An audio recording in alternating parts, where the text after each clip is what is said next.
We're going to draft teams, go back and forth on who we think is the most panicked right now as we head into the last week and a half of the deadline. KOC, you're the guest. You can go first.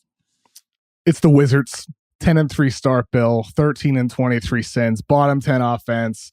Bottom 10 defense. And like with them, when I think about like panic for the Wizards, they're not panicking because they just need to make a trade. They're panicking because it's unclear of what they should actually do. You have Bradley Beal, who is struggling this season compared to what he did the last 2 years, months away from being able to sign a supermax in free agency. They have few players on their roster of significant trade value. They can't trade a first-round pick until 2028 since they owe a protected one to OKC, and that doesn't convey until 2023 at the earliest or until 2026 at the latest.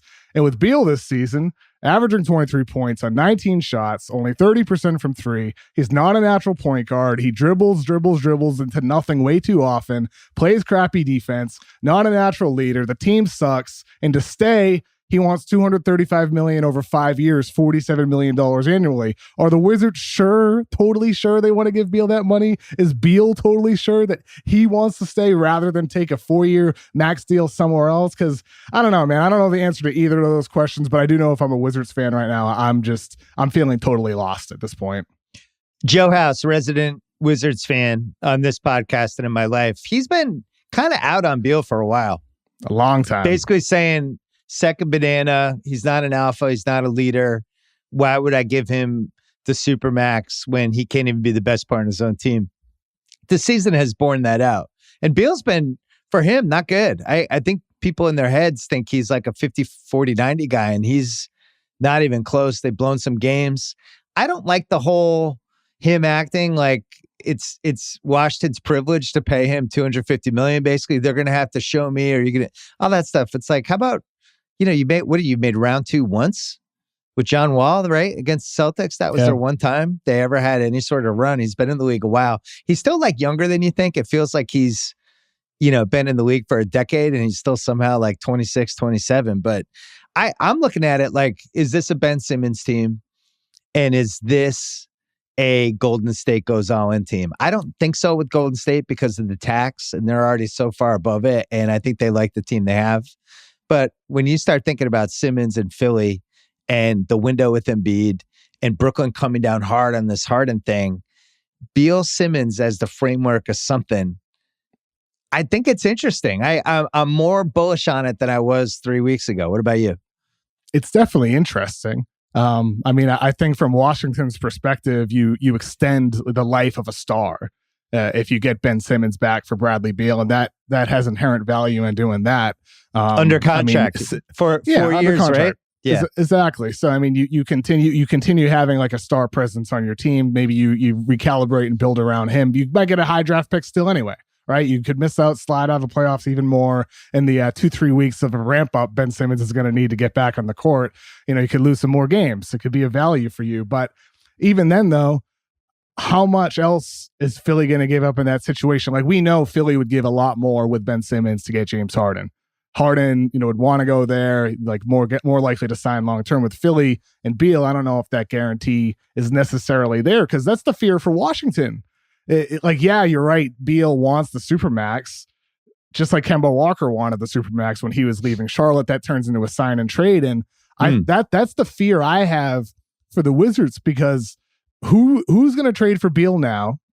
No, with the uncertainty moving forward, there's not a lot of teams that would feel comfortable doing that.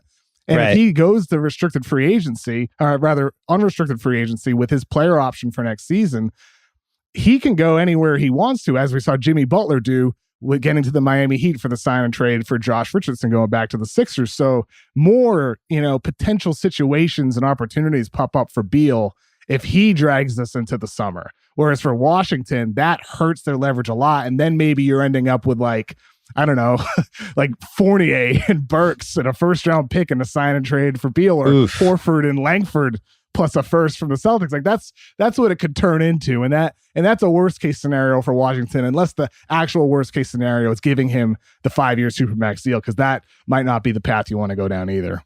I wonder if Washington said to Philly, "Yeah, we'll talk Beal Simmons. You got to take Bertans." He's got to be in the deal. and you can give us Danny Green's expiring back or however you want to make it work. But if you're getting Beal, take Bertans too. And then if I'm Daryl, I'm looking at it thinking, well, Embiid, I want to surround him with shooters. Bertans was a dead-eye shooter 2 years ago. Not sure what happened once he got paid, but maybe on our team. And then you start talking yourself into it. I think there's something there with Bill Simmons. No inside info. Just I think it's something that's logical, especially with the way Brooklyn, and I think we both have a lot of the same intel. Brooklyn has really cracked down on this Harden thing. They're like, look, we're not helping this happen. We want James to be here. This is how we want it to play out. So enough with there's a lot of like behind the scenes maneuvering and finger pointing about how some of this stuff has come out. But I think Brooklyn is pretty emboldened on the FU stance with the Simmons Harden trade, is my take. Understandably so. And if that's the case for Philadelphia, you do wonder how soon this turns to Bradley Beal as the next target. It's Damian Lillard, and then it's James Harden. Does it soon become Bradley Beal? Is that what it's going to be this week? And ultimately, though, like everything that you hear about the Wizards with the people you talk to around the league is that Beal would like to stay and sign the Supermax, and that the Wizards are shopping. I'm sure others. he would. You hear, yeah, definitely, no doubt about that. You hear a ton about Spencer Dinwiddie. I mean, even he just the other day was saying like he wanted to be the leader early in the year and was told to stop. And there's been a lot of talk recently. I believe I said on the Mismatch last week, like, he's the guy that could be on the way. Teammates don't love him there.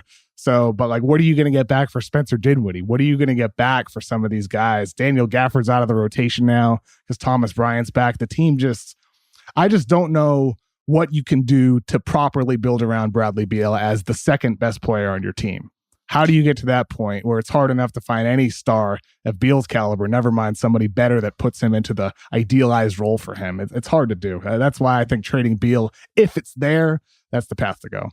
I don't see Beal any higher or lower than Sabonis. So that's another trade that I think I would think about if I was both teams, actually. Because I think they're around the same. I don't think either of them is a top 25 guy, but if you're going to expand the list to top 40, top 45, they're in there. There's one more fun thing about a Bill Simmons thing. What's more, you've gotten to know Joe House over the last 6 years. I kind of foist him on everyone that works for us. You're on text with him. You've gotten a feel for his personality. Yep. What's more fun than the thought of Ben Simmons on Joe House's team? From a comedy standpoint, what's going to be better than that? Nothing. The text would be amazing. It would be incredible. I can't wait. I think knowing House as I have for 34 years and counting, he'll throw himself into Simmons initially and pretty quickly turn on him. That's how it's going to go.